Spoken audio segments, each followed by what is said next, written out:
Shalom and greetings from Jerusalem, Jane. Good afternoon on this Sunday afternoon, coming to you out of Jerusalem. So this is going to be a little bit different than what I had planned to do, but living more than 10 years here in Israel, I have learned that nothing is ever how you plan it. You just have to go with the punches, to roll with the punches, because things are so unpredictable. Once again, the vile Houthis in Yemen decided they wanted to try and murder Holocaust survivors and Israeli babies here in Israel, and they sent off another ballistic missile. I was finding some fruit and making some tea, so that's where my focus was. And again, there are so many noises and notifications coming up on my phone, but for whatever reason, I grabbed it. I walked to the table and I grabbed it. And I saw, the incoming missile warning that in a few minutes sirens are going to go off in your area and you need to find shelter. So when that happens, I always get ready to go on my balcony and film, because I want the world to see the reality that we are living in. So within a minute and a half, the red alert sirens sounded here in Jerusalem. All the way down from Jerusalem, down south, all the way down to the Dead Sea, actually. So all the tourists at the beach at the Dead Sea also had to run for cover. So once again, the Israeli military managed to intercept this ballistic missile. Once again, the vile Houthis were aiming at Ben Gurion airports, and every time there is an incoming missile warning in that area, they have to halt air traffic, and they also did that today. But quickly after that, they resume back to business. So what is back to business? Because this is not something that you will ever get used to.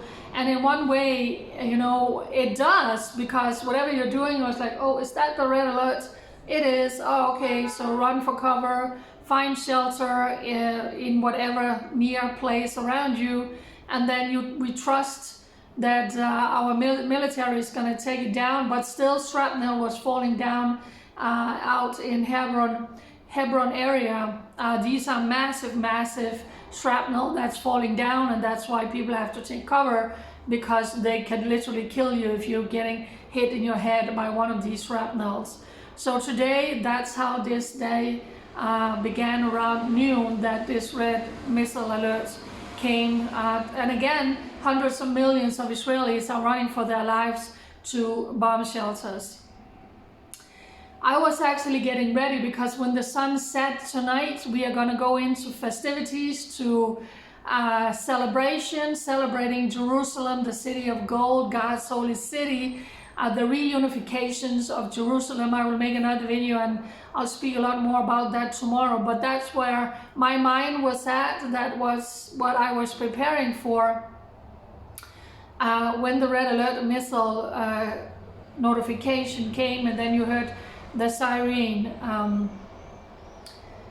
Today it's going to be a very hot day. Tomorrow it's going to be scorching hot on Jerusalem Day. We are going to go up to 38 Celsius when people are coming in from all over the country to celebrate here in Jerusalem.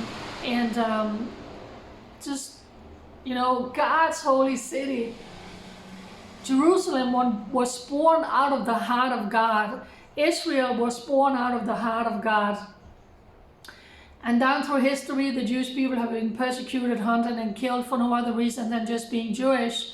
And this land has been conquered and liberated, but thousands of years of connection between Israel and Jerusalem to the Jewish people. And we are going to celebrate when the sun set and the next 24 hours, the liberations of Jerusalem, the reunifications of the Jewish capital. In order for all of this to take place, so many people have paid with their lives, soldiers who have defended Israel in war, and also so many Jewish people have been brutally murdered for no other reason than just being Jewish. Me living in Israel for above 10 years, I have been reporting about so many terror attacks over the years trauma upon trauma upon trauma, terrorism, shooting, stabbing, ramming, machete attacks, axe attacks, rocket, drones, Arabs setting Israel on fire. The list just goes on and on and on and on. And as you know, just before Shabbat, a young Jewish couple was brutally murdered, shot, executed in the street of Washington, D.C. by a modern-day Nazi, by a Hamas supporter, shooting them for no other reason than being Jewish. And forgive me for saying this, but because this happened in America and not here in Israel, mainstream media really picked up on this, because we have these terror attacks here in Israel again and again and again and again, and then the mainstream media are just silent. So this young beautiful couple who was supposed to come to Jerusalem this week and get engaged, Yaron, the young man of this couple, is now getting buried. His coffin arrived in Israel over the weekend, and he is being buried in Jerusalem this afternoon. The family has asked for no media coverage or anything, just a private affair, a private funeral. So again, I'm sending my deepest condolences to the families of this beautiful couple who, before they could start their own family and have killed children, were brutally murdered in the streets of Washington, D.C.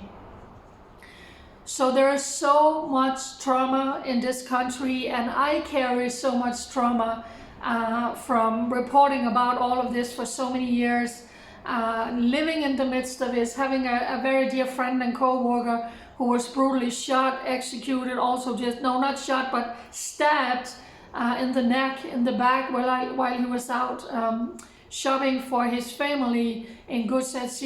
So it's just trauma upon trauma upon trauma that you don't really get a chance to process, because you go into the next, and now we have red alert again, and whether you like it or not, it just go into your psyche, it goes in and it affects you. So you can see my TV is on right now, there's a commercial, but other than that, I can do like this. I have just put on worship music, and just put on music that is building me up and strengthening me, and just, you know, because that's our daily weapon, that's my daily weapon, to just say, God, I draw near to you. You are where my strength comes from. You're where my healing comes from. You're where my support comes from. A song came up, and you can hear my voice is very squeaky.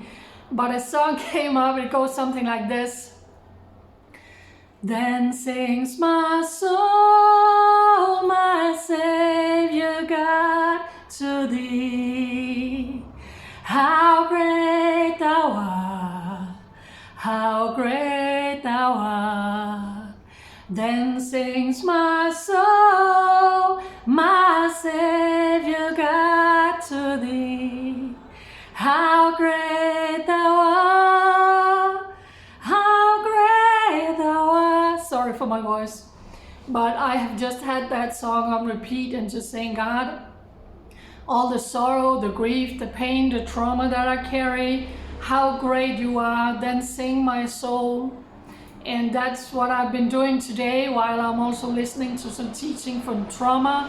Trauma is in my back, my muscles, my neck. And that's what it is when you're living with PTSD after being in Israel for so many years. So once in a while, when I'm staying quiet, it's because I'm really trying to let God heal and restore all of the trauma that I carry. I want to end this video by saying that the Israeli military has now stepped up the action in Gaza. I want to get this right. In the past 24 hours, the paratroopers brigade entered Gaza and joined the offensive on Khan Yunis, and they are operating under the 98th Division. Every single regular infantry and armored brigade of the IDF is now operating in Gaza. Golani, Givati, Nahal, Kefir, paratroopers, commandos, the 7th, the 188th and 401st Brigade. And along them, we also have a number of reserve brigades, and they are in full combat status now. I just saw now, actually, before I started this video, that the US administration, if this is correct, have asked Israel to postpone, to just hold off this massive operation because they want to give a last chance of negotiation. Well, haven't we done that for more than a year and a half, negotiating with these modern day Nazis who has no interest in giving up the hostages because they are hiding behind them, and they certainly have no interest in getting out of the Gaza Strip. Hamas is going to hold on to that no matter what. So the Israeli military is getting ready to go in and cut the head of the snake in order to rescue our precious hostages who has been in Gaza now for more than 600 days. Can you even imagine? You don't negotiate with modern day Nazis. What did the Allies do during the Second World War? They finished off the Nazis in Europe. They finished them off. And you need to finish off Hamas. For years and years and years and years, they have been sending rockets into Israel, building the most sophisticated tunnel system below the Gaza Strip.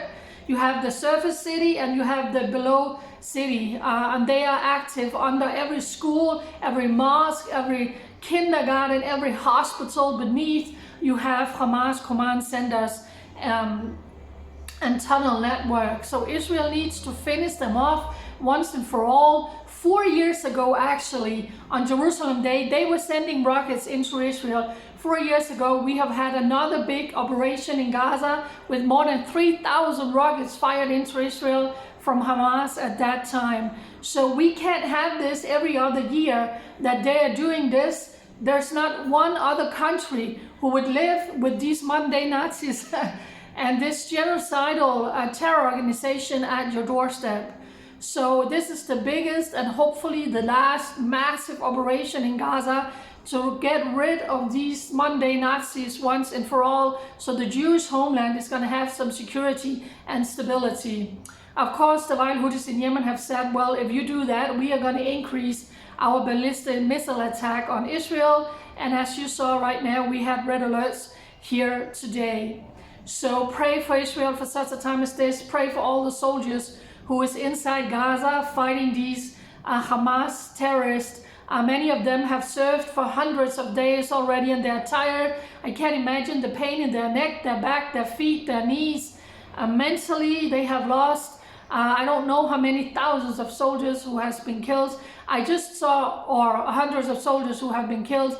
I just saw back in the month of March, the IDF said at that time, 16,000 soldiers has been wounded since October 7, and that was 2 months ago, so now it's even more.